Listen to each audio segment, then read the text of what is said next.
The preceding program was paid broadcast. Any ideas, comments, and opinion expressed by the program hosts do not necessarily reflect the views and opinion of the station. The program and its producers are not affiliated with the station. Magandang hapon sa inyong lahat, no? Salamat sa panahon or time na binigay sa atin ng Panginoon dahil makapag-share na naman tayo ng salita ngayong hapon. Once again, magandang hapon sa lahat ng ating mga listeners and viewers ngayong hapon. Magandang hapon po sa inyong lahat. And welcome back sa ating programa ngayong hapon, Blessed Hope, every Thursday at 3 p.m. with Pastor Jonathan Altis and yours truly, Pastor Ariel Espirat. Yan. Okay. Babatiin muna natin ang mga workers natin dyan. Lahat ng mga workers dyan sa Boracay, sa Malay, sa Katiklan. Okay. Magandang hapon po sa inyong lahat. Naway bigyan kayo ng Panginoon ng kalakasan na magagamit nyo everyday sa inyong pagtatrabaho and protection, no, everyday sa biyahe papunta sa trabaho at pag-uwi sa bahay. Yan, magandang hapon po sa inyong lahat, especially sa Boracay, no, na busy talaga palagi pagka sa Boracay, no? Siyempre madaming bisita. Yan. And also sa ating mga magigiting na guro diyan, magandang hapon po sa inyong lahat, no. Sana bigyan kayo ng mahabang pasensya, especially sa pagtuturo ng mga kabataan. Yan, magandang hapon po sa inyong lahat dyan, no, sa ating magigiting na mga teacher, mga guro natin. Okay? Dahil hindi siya basta-basta na magtuturo ka ng madaming mga bata. Okay lang siguro kung mga daywa, okay? O tatlo, okay, kaya pa yan. Pero marami, abot ng 50, medyo na yan, medyo sangag or maingay na, no? Pero sana nabigyan kayo ng mahabang pasensya na hindi kayo makakapagsakit talaga ng mga kabataan. Dati sa amin, ay nako, pag maingay ka, matatanggap mo talaga yung sandal ni teacher. Or matatanggap mo talaga palagi yung palo ni teacher. Yan. Dati, pero ngayon, bawal na yan. Okay, so, sana bigyan kayo ng ating mga teacher, no? Sana bigyan kayo ng mahabang pasensya, no? And, buligan ng mga teacher natin kasi, amo na ang the best na way kung saan sa paaralan, pwede ka makakapag-share ng salita ng Panginoon. Yan, okay? So, magandang hapon, no, sa ating mga men in uniform naman dyan sa Katiklan, sa Malay, sa Boracay, no? Lahat ng ating mga men in uniform na nagtatrabaho, kahit mainit, nandun pa din sila sa kalsada, nagbabantay, nagmamasid, okay? Kung saan yung mga may mga gulo, no? Or mga motorista natin, no? Nagbabantay pa din yung mga men in uniform natin. Siyempre, may mga pasaway kasi ng mga motorista. So, yan. Pero, para hindi ka matatakot sa daanan, dapat kumpleto talaga yung gamit mo. Okay? Para makatawid naman. Okay? So, salamat sa mga natin, mga men in uniform, no? Ginagawa nila yan para maibigay yung tinatawag na kapayapaan. Peace. Yan. So, magandang hapon sa inyong lahat dyan. And also sa ating mga doktor, mga nurses, no? Sa Malay, sa Katiklan, and also sa Boracay. No? Magandang hapon po sa inyong lahat. Sana po bigyan kayo ng kalakasan ng Diyos na magagamit nyo, especially sa mga nagpapacheck up, okay? And also mga pasyente natin dyan, no? Sana buligan ang mga doktor natin dyan, mga nurses, no? Especially sa mga bulong na ginataon nila. Okay?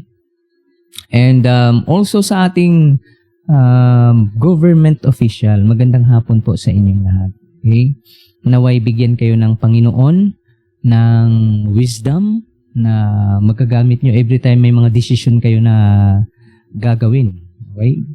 Sana bigyan kayo ng wisdom ng Panginoon upang may palago ang bayan natin. Yan. Kaya magandang hapon po sa inyong lahat dyan.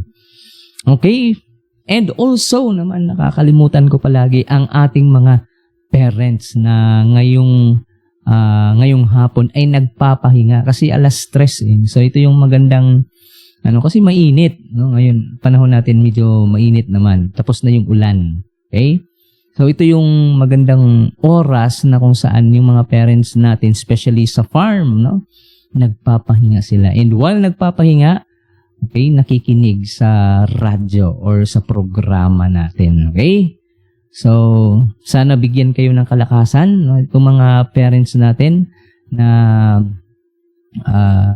naghahanap buhay upang maiangat ang pamilya. Yan, magandang hapon po sa inyong lahat. Okay? So, punta na po tayo sa tatalakayin natin ngayong hapon, especially ang salita ng Panginoon. At salamat sa platform na ito na ginamit ng Diyos, no? Ang Radyo Boracay, no? 106.1 FM na maririnig nyo live on air. And also sa atin namang Facebook Live. Yan. Salamat dahil ginamit ito ng Diyos, ito na platform upang ma-share or maisaliwalat ang salita ng Diyos sa mga taong hindi pa naabot kay Jesus Christ o hindi pa nakakarinig kay Jesus Christ. Sa mga nakakarinig naman, ito naman ay magandang bigyan natin ng panahon na kung saan makakarinig tayo ng salita ng Panginoon, yung mga patnubay at saka mga reminder ng Panginoon kung ano ang dapat gagawin natin bilang isang tao na naniniwala sa Panginoon. Okay? So, punta tayo dito sa salita ng Panginoon. Dito po, dadalhin ko po kayo dito sa Psalms 34. Psalms 34, verse 14. Okay? So, sabi niya dito, isang verse lang pero marami tayong matutunan dito mamaya. Okay? Sabi niya dito, Psalms 34, verse 14, "Depart from evil and do good. Seek peace and pursue it." So, muna ang aton nga i-discuss mamaya. Okay? But before that, mag-pray muna tayo. Let's pray. Father in heaven, we praise you and thank you, O God, sa hapon na ito. Thank you so much once again, Lord, sa binigay niyo po na pagkakataon kung saan, Lord God, makakapag-share na naman ng salita mo through live streaming and through on air, O God. Tani, Lord, na ikaw po mag-bless sa mga listeners and viewers hindi nakahaponon, Lord God. Na tani, Lord God, naka-tune in sila hasta matapos, Lord God, ang programa nga ini. Pagkatapos, Lord, tani nga hindi sila magkalipat na i-share nila naman ito, Lord. Especially sa mga pamilya, Lord, din gusto nilang sharean, Lord God, lalo na sa salita mo. And i-bless mo po ang kanilang buhay, Lord God, especially, Lord God, sa mga listeners namin, Lord God, sininga kahaponon. Bigyan niyo po sila ng kalakasan, wisdom, Lord God, especially sa pag-intindi sang imo pulong. And also, Lord God, sa akon man, buligi man ko, Lord God, na may share naman ang salita mo, Lord God. Salamat sa platform na ginamit niyo, Lord God, na kung saan ito yung way na maabot pa, Lord God, ang maraming tao na hindi pa nakakakilala kay Jesus. Lord Jesus, sa aming pagpapatuloy, sininakapunon, ikaw pa mag-guide. And also, Lord God, patawara kami, Lord, sa amon mga paglapas, sa amon mga sala nga naobra sa kanimo. Sala sa amon nga huna-una, sala sa amon nga pagpanulo, sala sa amon nga paghambal, and also, Lord God, sala sa amon nga ginaobra. Initanan, Lord God, ginaobra gid namon ini. Tani, Lord God, na buligan mo man kami nga maging sincere kami, Lord God, or mapagmasid kami, Lord God, na ikaw pala na Diyos nandyan. Ang presensya mo, Lord God, nandyan. Kaya po, Lord God, everyday tani, buligan mo kami na hindi kami gagawa, Lord God, ng anumang mga hindi magandang gawain, Lord God, dahil alam namin na nandyan ka na Diyos. And hindi naman kami, Lord God, perfecto, nagkakamali kami, pero salamat sa salita mo dahil ikaw mismo nagsabi kung sino ang hihingi sa akin ng kapatawaran, ikaw na Diyos ay faithful na magpatawad sa aming mga kasalanan. Lord Jesus, thank you so much sa love mo at saka sa awa mo, Lord God, mercy mo at saka sa goodness mo, Lord God, na binibigay mo, Lord God, sa amin every day. Thank you so much, Lord God, sa strength nga ginataho mo, Lord God. Everyday sa mo, Lord God. Nga maobra pa namon, Lord God, ang mga gawain, especially sa buong araw, O God. Niyamon mga pag-ampo, in Jesus' name I pray, Amen and Amen. Okay. So, punta na tayo mga abyan, mga listeners and viewers ngayong hapon sa tatalakayan natin sa salita ng Panginoon. Sabi niya dito, Psalms 34 verse 14. Depart from evil and do good, seek peace and pursue it. So, may tatlo dyan ka bagay na matutunan natin galing sa salita ng Panginoon. But before that, titingnan muna natin kung ano ang ibig sabihin or ano ang gusto ipaabot ni David sa bawat listeners or sa bawat readers ngayong hapon. Now, ang background po ang Psalms 34, isinulat po ito ni David matapos siyang iligtas ng Diyos mula kay Abimelech. Okay? Mula kay Abimelech. Nang magkunwari si David na isang baliw. So, amo ni ang natabo kay David. Siyempre, kung hindi siya magpaumang-umang, mapatay gid siya. Pero amo ni ang ginawa ng Panginoon para sa kanya upang makaligtas siya. Okay, now, saan po na-count ito? Sa 1 Samuel verse 21. 1 Samuel chapter 21 verse 10 to 15. Okay? Now, sa karanasan ni David, naranasan niya yung tinatawag na katapatan ng Diyos at pagligtas sa kanya ng Diyos. Kaya, ang Psalms na ito ay hindi lamang Psalms na ng pagpapuri, kasi psalmist papuri, kundi awit ng pagtuturo. And also, makikita natin dyan sa verse 11 to 12. Okay? Tinuturuan tayo ni David, okay, na ang bayan ng Diyos kung paano mamuhay sa paraang kalugod-lugod sa Diyos or sa Panginoon. Okay, so tinuturuan pala tayo sa verse 11 to 12 kung paano tayo mamuhay na kalugod-lugod sa Diyos. At sa verse 14, ibinigay niya ang tatlong malinaw na utos na dapat sundin ng bawat mananampalataya. So ano kaya itong tatlo na ito? So hindi na tayo lalayo, hindi na tayo punta sa ibang verse. Dito na tayo mag-focus. Okay? So hindi lang ito mungkahi lamang, ito ay panawagan ng Diyos para sa kanyang mga anak. Okay? So, ang title ng message natin ngayong hapon, mga listeners and viewers, mga abyan, is Pursuing a Life That Pleases God. Okay? So, pursuing a life that pleases God. Maraming mga tao ang gustong maranasan ang pagpapala ng Diyos. Pero, kakaunti lang ang handang mamuhay sa paraang kalulugod-lugod sa Kanya. Kaya ipinakita dito sa Psalms 34 verse 14 na ang buhay na kalugod-lugod sa Diyos ay hindi mangyayari ng kusa. Ito ay sinasadyang piliin araw-araw. Una, umiwas sa kasamaan kasi yun ang salita ng Panginoon. Gumawa ng mabuti, at pagsikaping mamuhay ng may kapayapaan. Kaya habang pinag-aaralan natin ito, okay, ito yung itatanong natin sa ating sarili. Ang paraan ba ng aking pamumuhay at tunay na nakakalugod-lugod sa Diyos? Ang paraan ba ng aking pamumuhay ay tunay na kalugod-lugod sa Diyos? So, yun yung tanong sa atin. Okay? Now, marami kasing mga naniniwala or nananampalataya sa Panginoon na nagtatanong sila, paano ko malalaman kung tama ba ang aking pamumuhay sa harap ng Diyos? So, ito yun. May iba kasi na nag-iisip na sapat na kuno daw ang pagsimba. To, posible ba yun? Sapat na daw kuno ang pagsimba. Sapat na daw ang pagbabasa ng Biblia. Okay? So, yung dalawa na yun. Now, yung dalawa naman yun, na iyon, lahat naman ay mahalaga. Okay? Pero, ito yung tanong. Makikita ba ang pananampalataya natin sa paraan ng ating pamumuhay?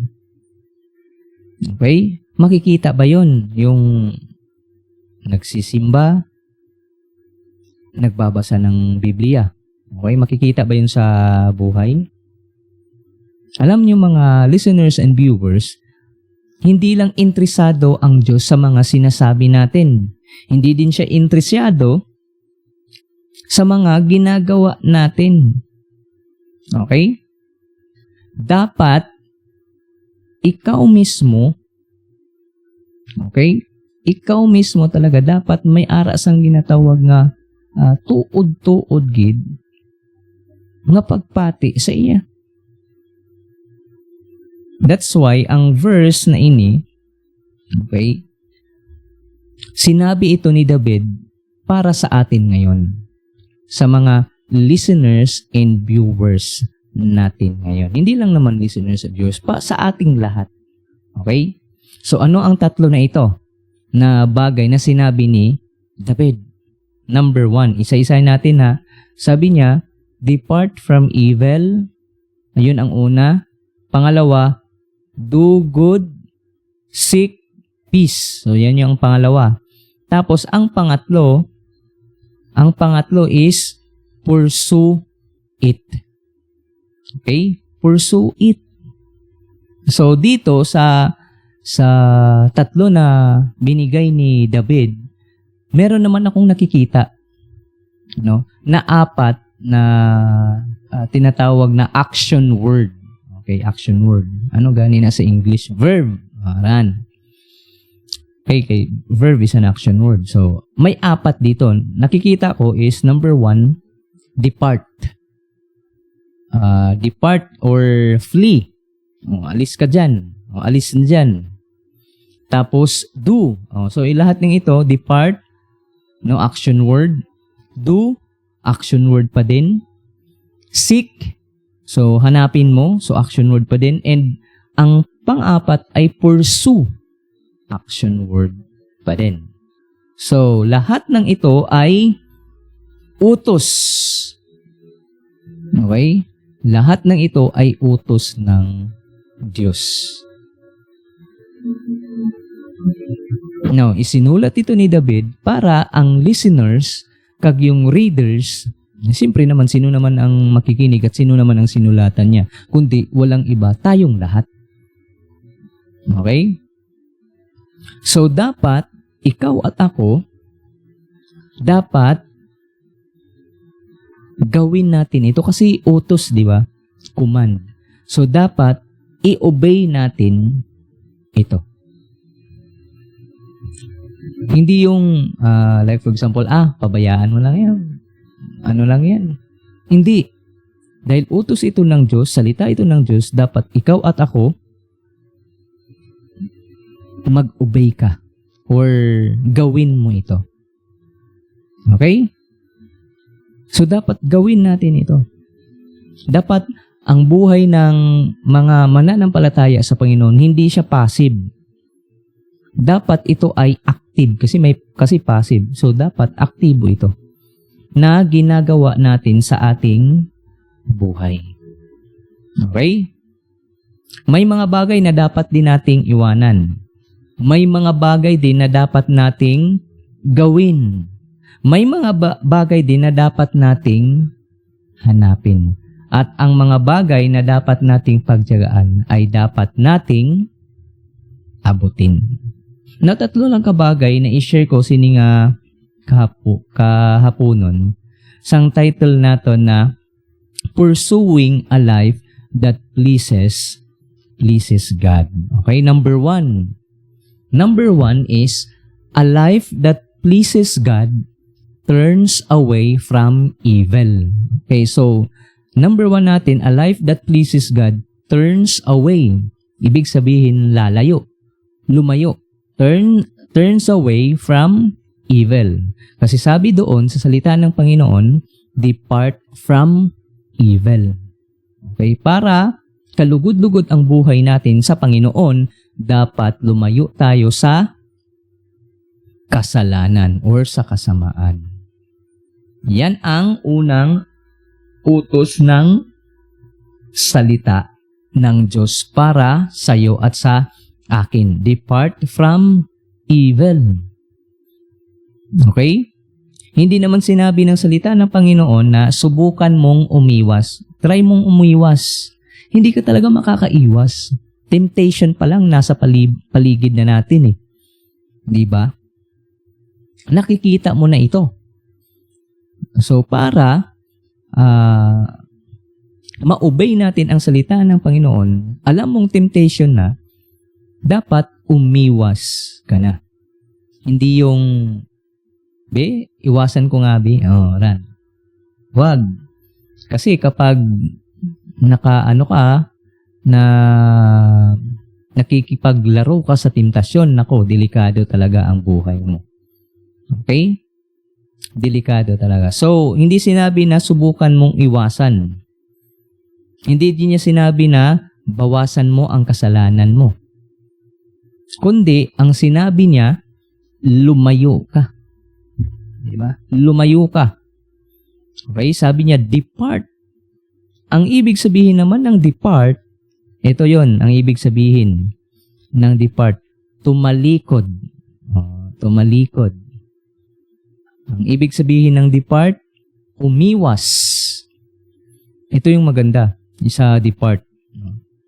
Ang ibig sabihin ng depart is putulin. Putulin mo na. Okay? So, ang depart, ito yung ibig sabihin, putulin mo na kung ang anumang mga bagay-bagay na nagbibigay sa'yo or nagpapalayo sa'yo sa Diyos. Yan. Okay? So, ang picture na ito, yung depart, yung tinatawag na putulin mo, iwasan mo, tumalikod, talikuran mo ang kasalanan, yan po ay picture ng tinatawag na pagsisisi or tinatawag natin na repentance. Okay? Kanina nag-pray tayo, humingi tayo ng kapatawaran sa Panginoon. It's because ayaw natin malulong sa kasalanan. And salamat dahil ang Panginoon willing siya kapag ikaw, kag ako, hihingi ng kapatawaran sa Diyos. Dahil ang Diyos naman ay faithful na magpatawad talaga sa ating mga kasalanan. So, ganito yun. Yung repentance, yun yung tinatawag na pagtalikod. Hindi, ayaw mo nang gumawa ng hindi maganda. Okay? So, yan. Pero, dapat tuod-tuod kita na pag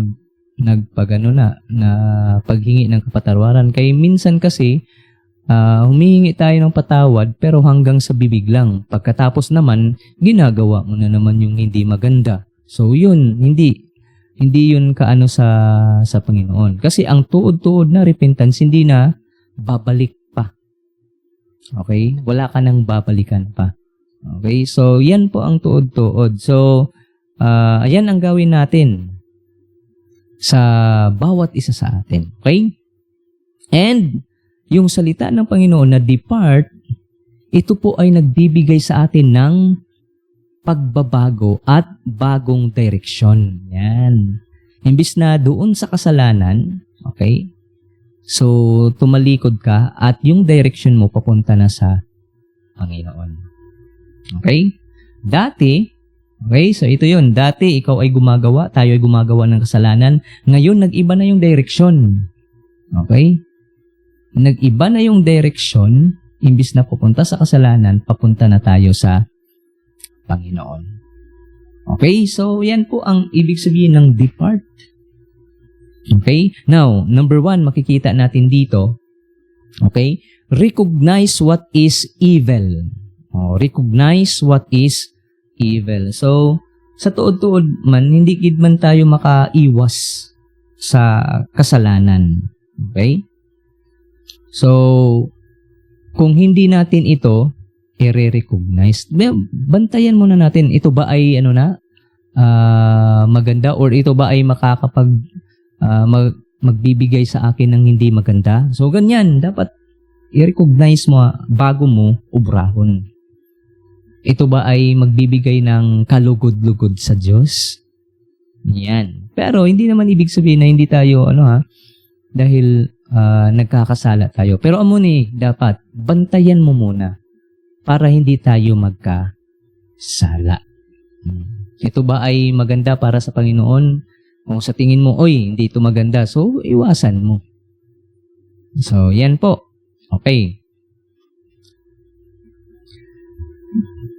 So, iwasan natin. Pero, sa panahon kasi natin, marami ng mga bagay na tinatawag na normal lang.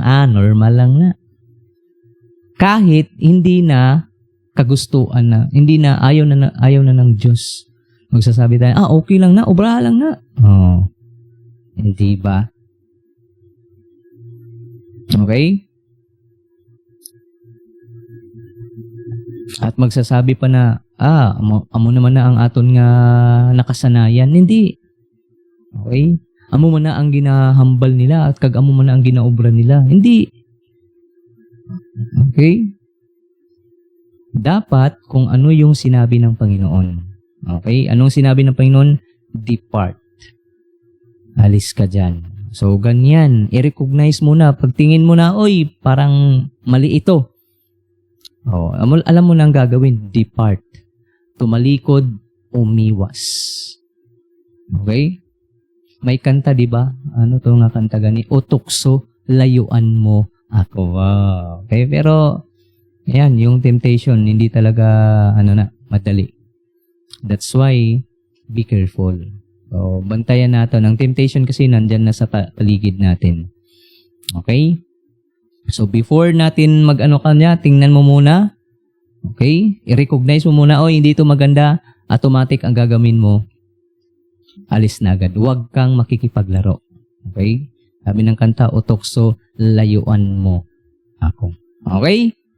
So, yan po ang number 1 natin. The number 1 is recognize what is evil. Pangalawa is reject every opportunity of sin. Reject. So, yun kanina yung sinabi ko na tingnan mo, maganda ba ito o hindi? Kung maganda, sige, pagpatuloy mo. Pero kung hindi naman maganda, magbibigay ng kasalanan, wag na lang. Okay? Wag lang nating sabihin na, like for example, galit talaga ako sa kasalanan. Galit talaga. Pero, ginagawa mo naman. Walang mangyayari doon. Okay? So, dapat umiwas talaga.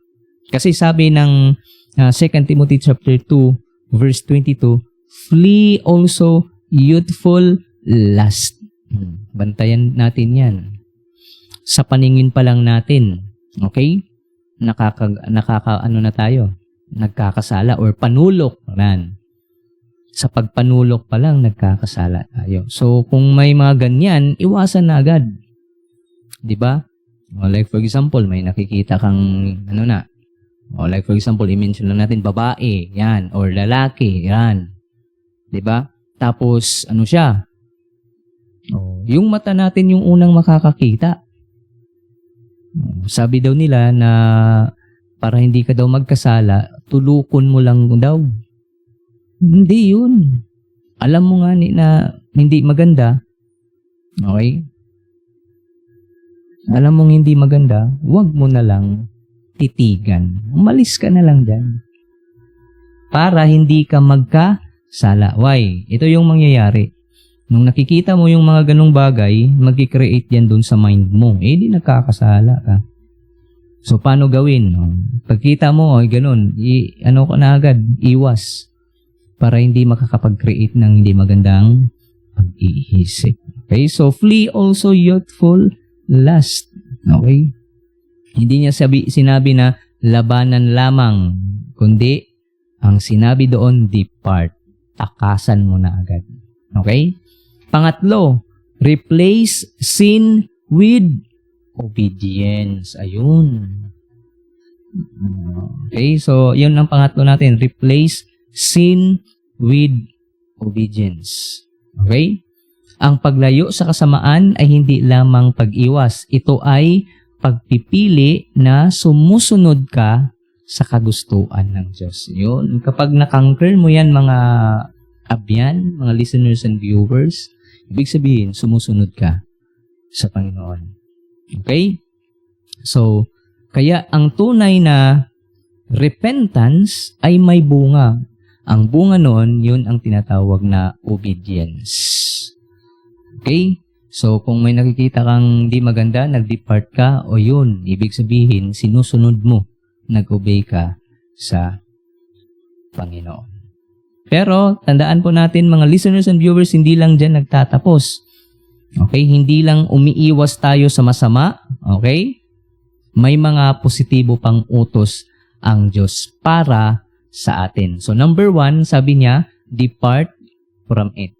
Ang kasunod naman, okay, ang kasunod naman is, and do good. Kasi, di ba, sabi niya, depart from evil and do good. So, ang number 2 natin ngayon is, a life that pleases God practices what is good. So, a life that pleases God, ang kalugod-lugod para sa Diyos, dapat natin i-practice yung tinatawang mabuti.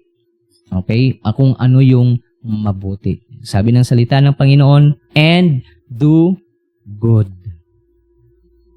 Okay? So, napakaganda po ng kasunod. Hindi ba? Pag-iwas sa kasalanan, okay?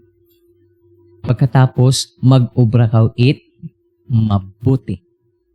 So, yan po ang paraan. Especially sa mga mananampalataya sa Panginoon. Okay? So, dapat ikaw mismo talaga, yan ang obrahon mo. Para hindi ka makaobra man it sala. So, tandaan natin yan mga abyan. Ang pangalawa natin is a life that pleases God practices what is good. Okay? So, maraming tao ngayon nagsasabi na wala naman akong bisyo.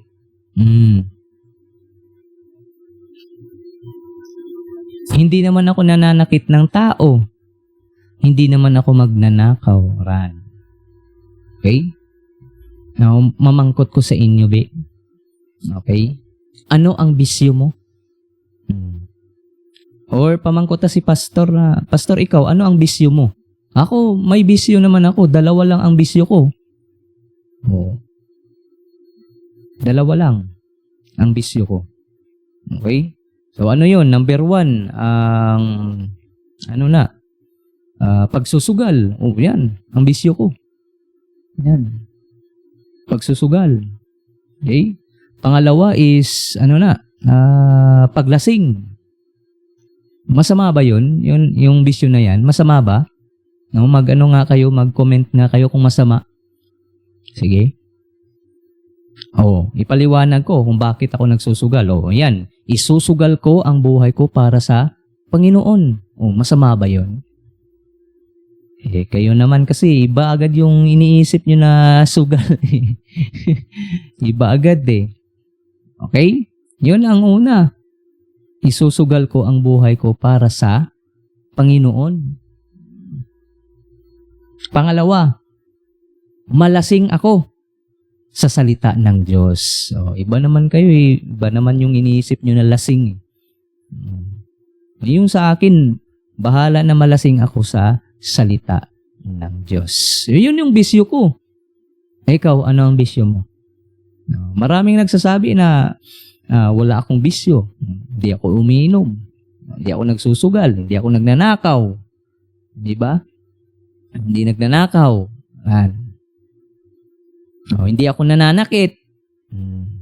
Yun ba ang bisyo mo? Kung yan yung maganda naman yun. Okay? Pero ito yung tanong. Okay? Ano ang ginagawa mong mabuti para sa Diyos? Ano ang ginagawa mong mabuti para sa Diyos? Sige.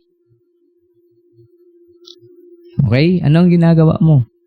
So, ang tunay na pananampalataya ay hindi lamang kilala sa paglayo ng kasalanan. Dapat kilala rin siya sa paggawa ng tinatawag na kabutihan. Okay? So, unang-una dito, makikita natin, do good because it reflects God's character. So, ang Diyos ay mabuti, dapat nagre-reflect din ito sa buhay mo. Dapat mabuti ka din. Mabuti ka ba? Okay? So, yan yung tanong. Mabuti ka ba? So bilang mananampalataya sa Panginoon, dapat ikaw at ako makikita rin yung tinatawag na kabutihan sa buhay mo. Kasi sinusunod natin ang Diyos, hindi ba? Ang Diyos natin ay mabuti. God is good all the time. And all the time, God is good. Dapat ikaw din, kag ako, mabuti din. Kasi nagre-reflect kung ikaw at ako nananampalataya, naniniwala sa Panginoon. So, dapat ikaw, mabuti din. So, yan. So, tingnan natin, Matthew chapter 5, verse 16. Let your light so shine before men that they may see your good works and glorify your Father which is in heaven. So, dahil mabuti ang Diyos natin, dapat ikaw din ay mabuti. Kung gagawa ka ng kabutihan, ibig sabihin, naglo-glorify ang Panginoon. Baka baliktarin mo mga abyan, mga listeners natin, baka magkakamali ka dito. Gumagawa ka ng kabutihan hindi para sa sarili mo. Gumagawa ka ng kabutihan para sa kaluwalhatian ng Panginoon. Hindi para sa iyo. Baka sabihin mo, ay ako na ito. Ako yung gumawa ng kabutihan. O baka ikaw yung gusto mong i-praise bala. Hindi. Yung glory para sa iyo, hindi. Gumagawa ka ng kabutihan para mag-glorify ang Diyos. Hindi yung sarili mo ang pinupoint dito, mga kabyan. Kundi ang pinupoint dito yung Diyos. Okay? Okay, balikan natin mga kabyan ha. Ang mabuting gawa ay hindi para ikaw at ako ay purihin. So, ginagawa natin ito upang ang Diyos ang maluwalhatian. Marami ka nang nagawang kabutihan. Okay? Marami ka nang nagawang kabutihan. Kung marami ka nang nagawang kabutihan, maganda yan. Pero sino ba ang naluwalhatian? Ikaw ba o ang Diyos? So, yun ang tanong, mga abyan. Okay? Pangalawa, do good even when it is difficult. Madaling gumawa ng kabutihan. Okay? Pero, paano kung ito yon? Pero kung ang tao ay nasaktan. Paano yon? Paano mo kaya ibigay yung tinatawag na kabutihan? Sige, kung may mga tao nga nasaktan dyan or hindi maganda ang pakiramdam, anong gagawin mo? Baka lapitan mo lang na kaya mo yan. Tapikan mo lang agad bala.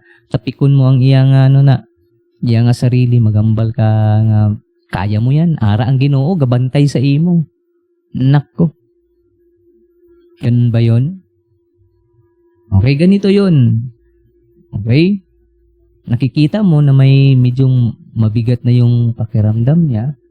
Okay? Baka may problema. Okay? Tanungin mo kung ano ang problema. Tanungin mo. Pagkatapos, yun. Like for example, pagkain. Yun ang problema niya. So, anong gagawin mo na meron ka? Sasabihin mo na lang ba na okay lang yan, i-provide lang sa Ginoo sa imo ang imo nga panginahanglan. Lakat to. So, ang obrahon mo, ano ang problema? Hindi yung, ano yung problema? Hindi kasali yung pera. Okay? So, kung ano yung problema, buligi. Okay? Hindi lang sasabihin mo na yan, tutulungan ka ng Diyos. Okay? So, yan ang madaling, way na para makabuli ka at gaobra ka it mabuti. So, tandaan po natin mga abyan, mga listeners and viewers, diyan po sinusubukan ang ating paniniwala sa Diyos. Kung gaano katibay. Tutulong ka ba o hindi? Okay? So, diyan po nasusubukan. Okay? So, gumawa po tayo ng kabutihan. Bakit? Dahil ang Diyos natin ay mabuti at tinatawag tayo na gumawa nito. Tinatawag po tayo. Especially sa mga taong nangangailangan. Okay? Nangangailangan sa ginatawag na bulig bala. Sa pamilya nyo, yan. Sa mga kapatid nyo. Sa mga kapitbahay, yan.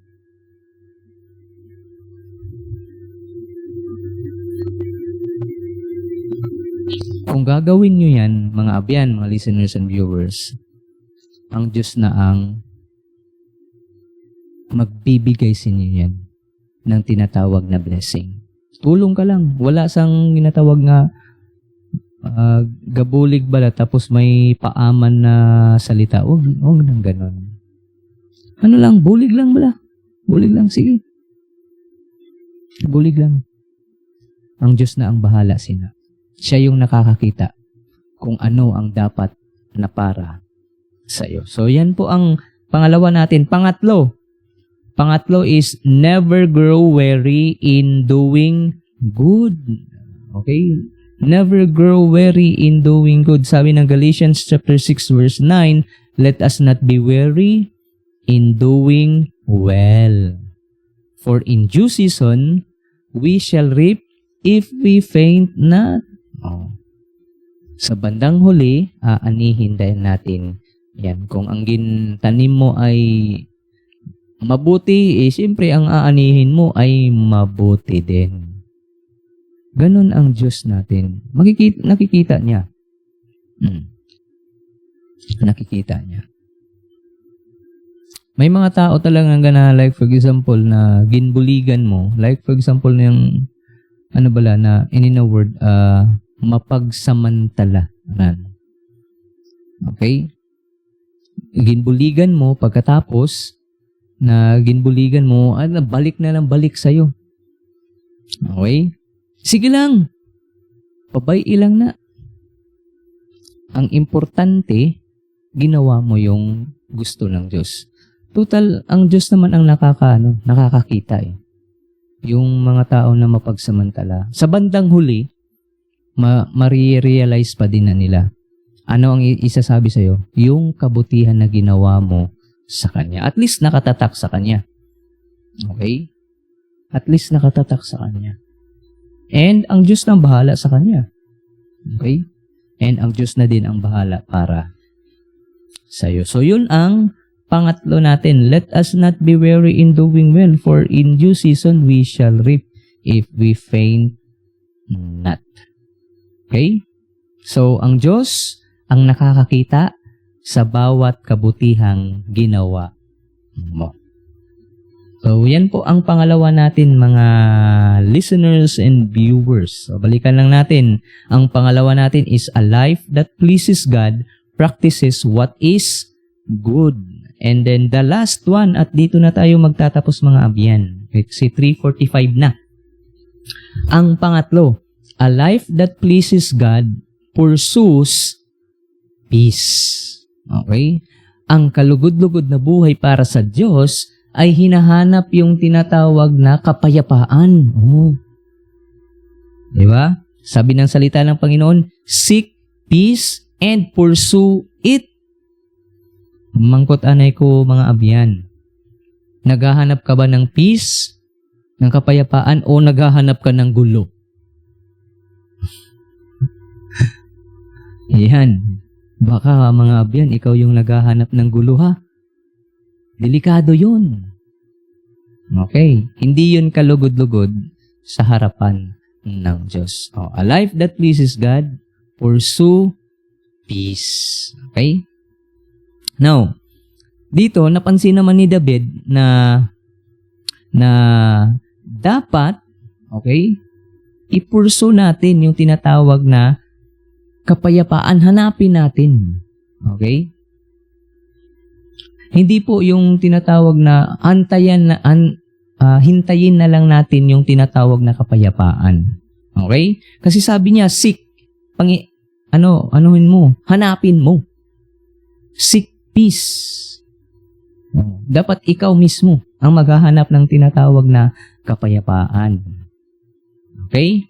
Tapos, nung sinabi ni David na seek peace, pagkatapos naman, agad-agad niyang ginsugpunan. Pursue it. Habulin mo. Ibig sabihin mga abyan, mga listeners and viewers, ang kapayapaan ay hindi po yan aksidenteng dumadating. Ito ay hinahanap at pinagsisikapan. Yan, balikan ko mga abyan ha. Ang kapayapaan ay hindi aksidenteng dumarating. Ito ay sadyang hinahanap at pinagsisikapan. Number 1. Okay? Peace must be sought intentionally. Kumusta? Ito ha. Okay? Kumusta sa pamilya nyo? May ara ba sang kalinaw or peace? Sa pamilya, kumusta mga abyan? Kumusta sa trabaho? Sa trabaho mga abyan, kumusta? Ara ba sang peace o baka ikaw yung nagsisimula ng gulo dun ha? Hindi maganda yon. Okay? Peace must be sought intentionally. Una, sa loob ng pamamahay. Pangalawa, sa trabaho. Bantayan natin mga abyan. And pangatlo, sa simbahan. Okay? Si pastor ba ang nag-aano ng tinatawag na peace or baka inaaway na ni pastor ang mga membro? Hindi maganda yun. Dahil ikaw dapat na pastor yung sang peace, kalinaw sa simbahan. Okay? So yan po, mga abyan, ang number 1 natin. Peace must be sought intentionally. Dapat sa trabaho, walang conflict. Dapat sa pamilya, walang conflict. Dapat sa simbahan, walang conflict. Okay? Dapat ikaw at ako bilang mananampalataya, dapat ikaw yung unang gumagawa ng hakbang para sa tinatawag na peace. Kapayapaan. Okay? Dapat ikaw or ako. Yun. Now, sabi dito sa Romans chapter 12 verse 18, if it possible, as much as lieth in you, live peaceably with all men. Dapat ikaw talaga. Kung may conflict sa loob ng pamilya, ano ang gagawin? Ikaw mismo agad ang humanap ng paraan para magbigay kapayapaan sa loob ng pamamahay. Sa trabaho, huwag mo nang antayin kung ikaw ang nagkamali or sino. Dapat unahan mo na para hindi lumala pa. Okay? Dapat ikaw mismo. Okay? Dapat bigyan mo agad ng pansin. Or anuhan mo na agad tugunan mo na agad yung yung problema doon para maiwasan yung tinatawag na conflict. Especially sa pamamahay. Okay? Especially sa trabaho. And also sa simbahan. Now, posible ba yan na katabo sa pamilya, sa trabaho, sa Yes. Minsan hindi mo naiintindihan yung ugali, especially sa pamilya. Minsan hindi mo naiintindihan yung ugali, especially sa loob ng trabaho. And also, sa church. Kasi iba-iba yung ugali dyan eh. Iba-iba yung mga laman ng kanilang mga tagipusoon. So, hindi mo sila kontrolado. Pag may conflict doon, iwasan agad na lumala. Ang ating gagawin, dapat unahan mo na upang maipahiwatig yung tinatawag na kapayapaan. So, walang mangyayaring gulo. Walang hidwaan. Ganon. Okay? So, yan po ang first natin. Peace must be sought intentionally. Kag pangalawa, peace requires humility. Dapat magpagkumbaba. Diba? And forgiveness. Tandaan po natin mga abyan, marami pong mga alitan na tumatagal. Bakit? Kasi walang magpapakumbaba. Nandun lahat yung tinatawag na pride eh. Nandun lahat eh. Okay? Nandun lahat. Laging magsasabi na, siya naman yung nag-uuna. O dapat dahil siya yung nanguna, dapat siya yung unang lumapit sa akin. Nako, delikado. Walang mangyayari dyan. Siya yung unang nagkasala. Wala, dapat siya yung lalapit sa akin. So, hindi ganun mga abyan. Tingnan mo ha, bigyan ko kayo ng example. Si Jesus Christ. Yan. Sino ang nagkasala? Tayo o si Jesus? Yung nagkasala, tayo. Lumapit ba tayo sa Panginoon? Hindi. Sino ang lumapit sa atin? Sino ang nagpunta dito sa mundo? Si Jesus. Ganon yun mga abyan. Ganon yun.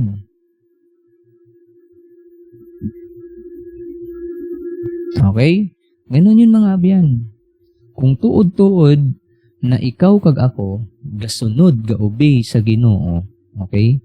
Dapat matuto tayo, ikaw at ako, matuto tayong magpatawad. Bakit? Ikaw at ako, pinatawad ng Diyos.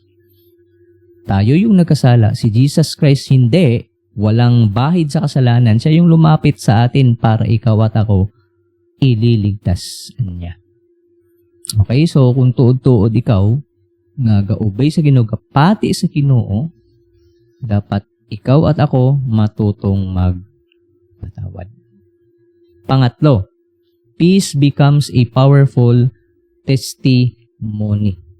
Okay? Kapag ang mundo ay nakikita ng simbahan na nagmamahalan, okay? Pamilyang marunong magpatawad, at Kristiyanong mapagkumbaba, ano ang makikita sa mga tao? Si Jesus mismo. Okay? Si Jesus mismo. Tandaan po natin mga biyan, ang kapayapaan, ang peace, hindi po yan tanda ng kahinaan. Ito po yung bunga ng pagkilos ni Jesus Christ sa imo nga tagipusoon. Okay? Amo na mga abyan. May share ko sa inyo nga illustration mga abyan. Isang araw, may dalawang magkapatid na maraming taon nang hindi nag-uusap. Ano kayang nangyari? Dahil sa isang alitan tungkol sa mana. Baka siguro hindi pantay yung pagbigay sa kanila ng parents nila, magulang nila. Okay? Ngayon, ito yung mga biyan, pareho silang nagsisimba. Pero pareho rin silang matigas ang puso. Okay? So, siyempre, pride nandun. Hanggang isang araw, habang nakikinig ang isa sa salita ng Diyos, okay, tungkol sa pagpatawad, sinabi niya na mas mahalaga ang relasyon kaysa pagiging tama. Pagkatapos, anong ginawa niya mga abyan? Lumapit siya at humingi ng tawad. Humingi ng tawad. Nung humingi siya ng tawad sa kanyang kapatid, umiyak ang kanyang kapatid. At nagkaayos sila. Kita mo mga abyan, mga listeners and viewers, kita mo kung ano ang kapangyarihan, okay, ng tinatawag na pagpatawad. Okay? Magbibigay talaga sa iyo yan, mga abyan, ng kapayapaan. Sa ano namin, yung sa Acts of Love doon sa Manila, okay, may salita doon na ginagamit namin subong, gina-apply namin subong, yung tinatawag na confession brings healing. Yes. Yun, ito. Okay? Lumapit at humingi ng tawad. So, nung humingi na ng tawad, umiyak. So, doon, makikita mo yung tinatawag kapangyarihan ng pagpatawad. Brings healing. Ang matagal na napag-alitan, okay, bumalik. Alam nyo kung ang matagal na napag-alitan tapos bumalik ito, nako, matindi ito. Matinding blessing na matabo gid sa kabuhi. Especially, okay, sa mga taong nahingian mo ng tawad. Okay? Siyempre sa'yo din. Ang feelings nito yung basta ang ang ganda ng ng pakiramdam mo. Daw magaan ang pakiramdam mo. Yan.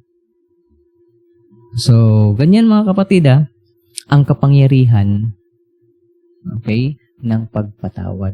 Kasi ganyan yung ginawa ni Jesus nang pinatawad niya tayo. Kita mo, ano ang way ng Panginoon? Pinatawad niya tayo at binigyan niya tayo ng kaligtasan. Okay? Now, tandaan natin mga abyan, kapag ang Diyos ang sinusunod mo, okay, kahit ano pang galit yan, okay, kahit ano pang taas ng bundok or taas ng pader pa yan, okay, malulutasan yan. Okay? Kapag sinusunod natin ang Diyos.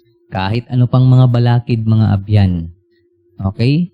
Nagiging tulay ang Diyos para yung matagal na na-conflict sa buhay mo,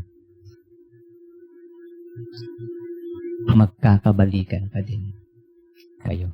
Or magkakasundo rin kayo. So, ano ang gagawin? Yan mga abyan, pagpatawad. Okay? So, kapag ang Diyos ang nasusunod, ang mga pader, galit, ay nagiging tulay ng pagkakasundo. Mga abyan. Pagpatawad ang pinaka-importante. So, yan po ang pangatlo natin, mga abyan. Peace becomes a powerful testimony. Okay, now, paano natin ini-apply mga abyan sa ating buhay? It's almost 3:59 na. Paano natin ito i-apply? No? Paano natin i-apply ang Psalms 34:14? Number 1. Number 1 mga abyan, suriin ang iyong puso. Okay? Suriin natin ang ating mga puso. May kasalanan bang kailangan mong talikuran ngayon? Pangalawa, maghanap ng pagkakataong gumawa ng mabuti araw-araw. Huwag hintayin na may kapalit bago ka tumulong. Pangatlo, maging tagapagdala ng kapayapaan. Dapat ikaw yung tagapagdala ng kapayapaan, hindi yung troublemaker ka. Okay? Kung may hindi kang kasundo, gawin ang unang hakbang. Ano gani yon? Lapitan mo at humingi ng patawad. Okay? So mga listeners and viewers, ini nakahaponon ang salita, okay, ng Diyos lamang, ito yung magbibigay sa atin ng gabay, okay, upang mamuhay tayo ng kalugod-lugod sa Diyos. Number 1, ano gani? Lumayo sa kasamaan. Okay? Pangalawa, gumawa ng mabuti. Do good. At pangatlo, hanapin at pagsikapan, okay, mapanatili ang tinatawag na kapayapaan. Okay? Seek peace and pursue it. Now, tandaan natin mga abyan, itong verse na ito, hindi ito paraan para ikaw at ako maligtas. Okay? Maliligtas tayo sa pamamagitan ng biyaya ng Diyos sa pamamagitan lamang kay Kristo. Ngunit, ang bunga nito mga abyan na magagawa is yung pusong binago na ng Panginoon. Kaya, ang tanong ngayon, hindi lang Kristiyano ka, nananampalataya ka sa Panginoon, okay? Ang mahalaga dito, dapat ay nakikita ito sa buhay mo. Yung katangian ng isang tao na kalugod-lugod sa Diyos. Salamat mga abyan, no, sa salita ng Panginoon, sa ating mga listeners and viewers. Salamat sa salita niya na nagbibigay sa atin ng reminders kung ano ang gagawin natin bilang mananampalataya sa Diyos. Let's pray. Let's pray mga abyan. Father in heaven, we praise you and thank you, O God, sa hapon na ito. Salamat po, Lord God, sa salita mo. Salamat po, Lord God, dahil tinuturuan mo po ang aming puso na mamuhay na kalugod-lugod sa inyo. Patawaran man kami, Lord, kay may mga bagay or may mga tiun, Lord God, na gumagawa kami ng kasalanan kaysa gumagawa ng kabutihan. Minsan, inuuna namin yung galit kaysa sa kapayapaan. Minsan, Lord, inuuna namin yung makasarili kaysa sa paggawa ng mabuti. Lord, tani na tulungan mo man ang mga listeners and viewers sininang kahaponon na ma-remind sila, Lord God, sang imo nga pulong. Tani, Lord God, na ang amon nga obrahon ay mag-obra kami sang mabuti, kag kami ang tagapagdala, Lord God, ng tinatawag na kapayapaan. Hindi dapat, Lord God, na troublemaker kami, kundi kami, Lord God, ang tagapagdala ng kapayapaan. Naway po, Lord God, na buligan mo ang bawat isa na magiging totoo kami, Lord God, sa bawat buhay namin. Kag salamat, Lord God, sa blessing, biyaya na binigay niyo po sinin nga po nun. Nagin-remind mo kami that every day in our life, makikita tani si Jesus sa amon nga kabuhi. Kag maghatag, Lord God, sang kaluwalhatian, kalugod-lugod sa inyong harapan. Lord Jesus, i-bless mo pan ang platform na ini, kag i-bless mo man, Lord God, ang mga listeners, kag viewers namon, Lord God. Ini ang amon mga pag-ampo, kag pasalamat. In Jesus' name I pray, Amen and Amen. Okay.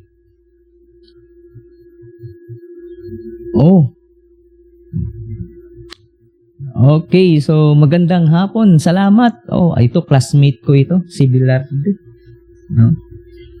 Kag magandang hapon sa'yo, mate, no? Salamat sa Heart React. At saka kay na ang pangalan niya dito is Bathala ko. Pero ano to sa hospital ito Yan. Okay? Na anuhan ko lang ang pangalan. Pero ang dito ang pangalan niya is Bathala ako. Noong magandang hapon dyan. May guhay kami sini.